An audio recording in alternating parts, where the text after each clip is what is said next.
Энэ фитнест очиод төмөр өргүүл бак болно шүү дээ. Яг л тэрнтэй адилхан байхгүй юу? За энийг сонсоод авчлаа.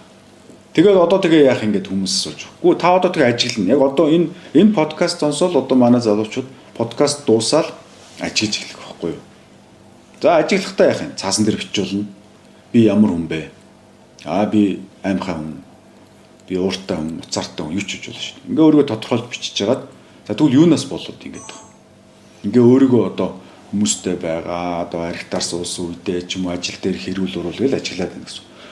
Нэг юм анхааруулж ихэд бүх асуудал танд байгаа. Одоо аливаа харилцаан дээр гарсан асуудал, ажил дээр сэтгэл ханамжгүй, хайртай хосын харилцаанд асуудалтай, эцэг эхийн харилцаанд бүх асуудал танд байгаа. Танд байгаа асуудлыг чи 95% алт хомсорч л байгаа байхгүй юу? Тэгэхээр ажиглана гэдэг бол фитнес живж дасгал хийж байгаатай адилхан спорт гэсэн үг. Спорт. Тэ? Яг л бэлтгэл хийж байгаа юм шиг л ингээл ажиглаад байна.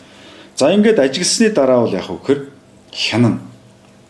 Хянана гэдэг нь юу гэлж байгаа хөөр нөө сөрөг далд хумсраас ирж байгаа сөрөг зүйлсийг одоо хянж эхэлнэ.